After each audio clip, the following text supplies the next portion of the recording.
क्या टिप्स देंगे? और आपने अपना भी चूँकि यूट्यूब चैनल बनाया हुआ है, आप उस पे काम कर रहे हैं, तो क्या कहेंगे आप यूथ से कि यूट्यूब चैनल के हवाले से किस तरह काम करें? कलेक्टिवली सिर्फ यूट्यूब की एक ही साइंस है, एक ही फार्मूला है और वो है कंसिस्टेंसी। यूट्यूब को क्वालिटी वर्क नहीं चाहिए, यूट्यूब को बहुत अच्छी डॉक्यूमेंट्रीज नहीं चाहिए, नेटफ्लिक्स की तरह की वीडियो नहीं चाहिए, यूट्यूब को रोजाना वीडियो चाहिए। जो यूट्यूब क्रिएटर स्टूडियो है वो आपको मेल के जरिए बताता भी रहता है आप कुछ भी करें, लेकिन आप कम से कम 100 दिनों में 100 वीडियो डालें, उनमें से 5 वीडियोज़ ऐसी होंगी जो कि आपकी ज़्यादा रीच पर होंगी। और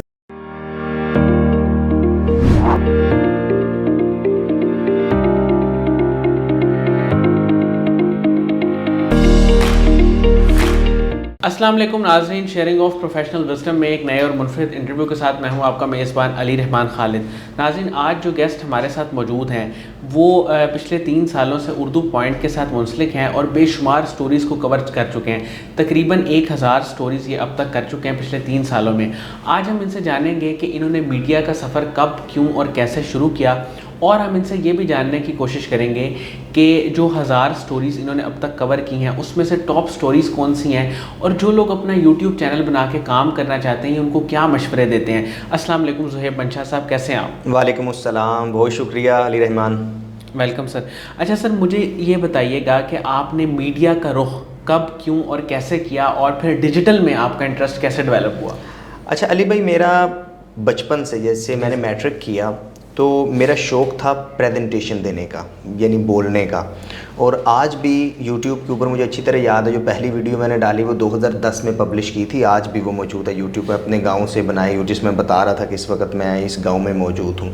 एक शौक़ था बोलने का, लेकिन ये मालूम नहीं था कि मीडिया प्रोफेशन होता है एंड मीडिया में आप इस तरह आगे बढ़ सकते हैं। रेगुलर एजुकेशन हासिल की, फिर mess communication university of Gujarat से किया, तो फिर प्रॉपर 2017 में पास आउट हुए। उसके बाद लाहौर में जॉब की, फर्स्ट जॉब 24 न्यूज़ में थी as a trainee political reporter. So उसके बाद तकरीबन 2019 के एंड में उर्दू पॉइंट को ज्वाइन किया। इसके पहले भी कुछ अदारे थे, लेकिन उर्दू पॉइंट के साथ मैं प्रॉपर अपने जो प्रोफाइल हैं या जो अपना करियर है इसको अटैच करता हूं। और अल्हम्दुलिल्लाह, जैसे आपने पहले बताया कि उर्दू पॉइंट में 1000 के करीब या इससे ज़ायद प्रोग्राम कर चुका हूँ।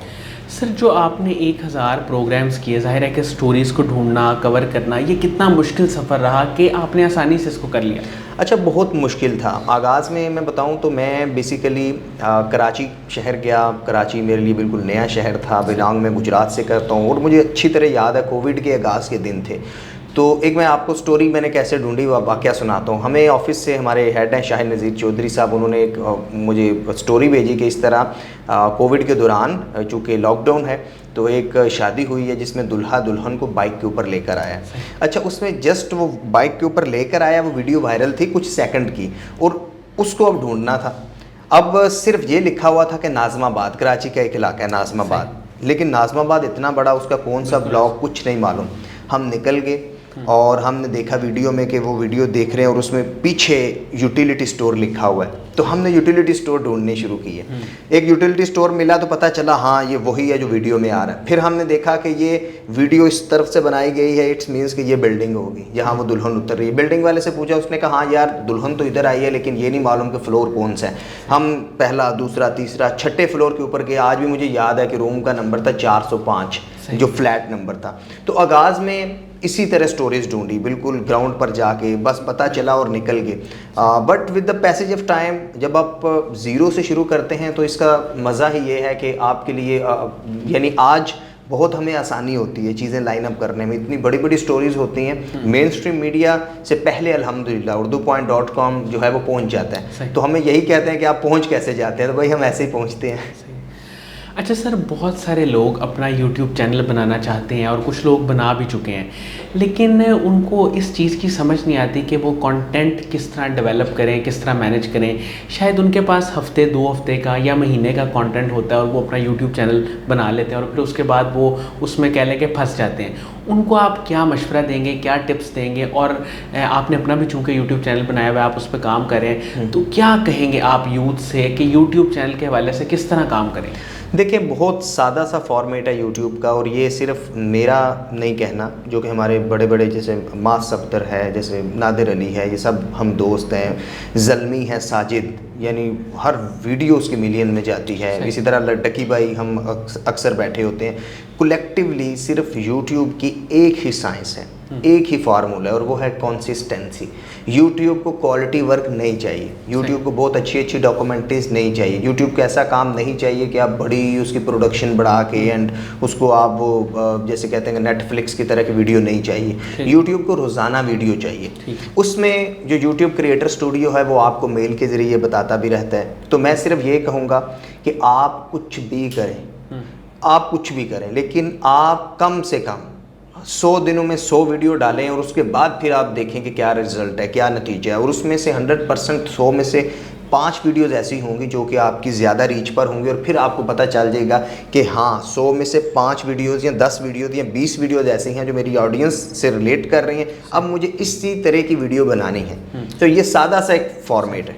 यानी 3 माह 10 दिन का तकरीबन आप चाहते हैं कि वो एक प्रोबेशन पीरियड हो, और उसके बाद फिर आप उस एनालिसिस से फाइंड आउट कर लें कि कौन सा टॉपिक लोग ज़्यादा सुनना चाहते हैं। बिल्कुल ऐसे ही आपको खुद पता चलेगा। जैसे मास अफदर ने 365 दिनों में, यानी उसने खुद से चैलेंज किया कि मैंने एक साल में 365 दिनों में 365 वीडियोस डालनी है।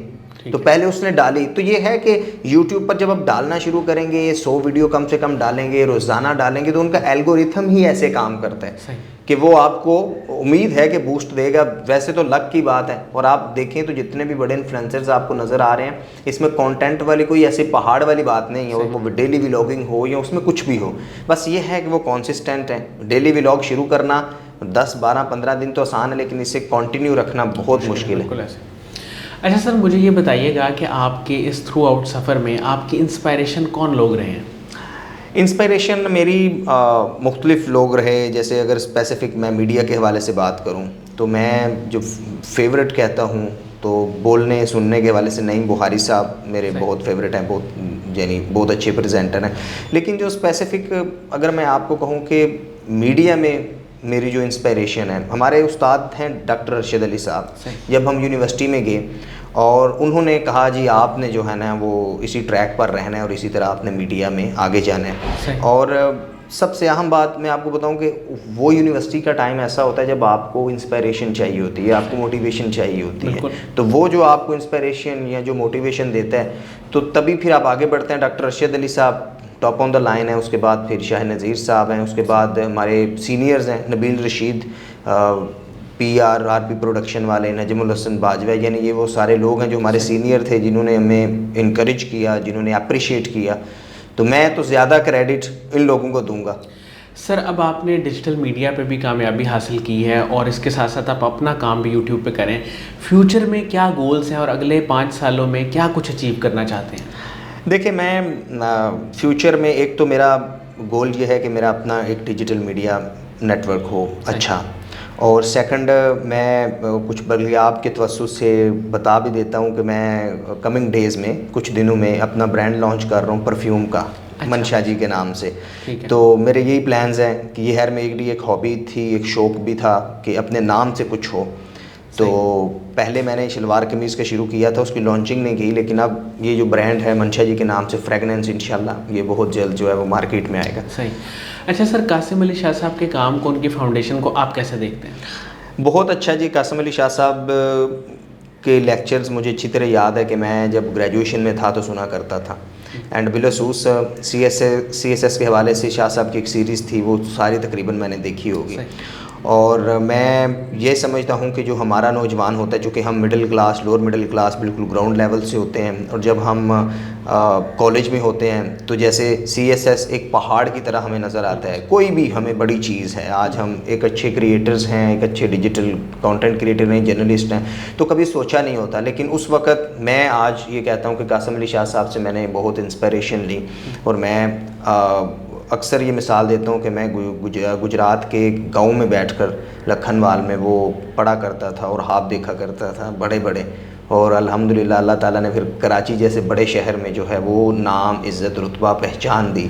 तो हमारी कामयाबी के पीछे कहीं ना कहीं कासिम अली शाह साहब का भी हाथ है, जो इंस्पिरेशन बना, जो मोटिवेशन बना। एंड नेक ख्वाहिशात हैं शाह साहब के लिए कि अल्लाह ताला उनको मज़ीद लंबी उम्र अता फ़रमाए, कासिम अली शाह फाउंडेशन को मज़ीद ग्रोथ अता फ़रमाए। बहुत बहुत शुक्रिया ज़ुहैब मंशा साहब, आपने हमारे लिए वक्त निकाला। नाज़रीन, मुझे उम्मीद है कि इनकी गुफ्तगू से आपको बहुत कुछ सीखने को मिला होगा। थ्रू आउट इन्होंने जो डिजिटल स्किल्स हैं उनकी इंपॉर्टेंस पे बात की। इसके साथ ही इजाज़त दीजिए, इंशाल्लाह दोबारा हाज़िर होंगे एक नए इंटरव्यू के साथ। तब तक के लिए अल्लाह हाफ़िज़।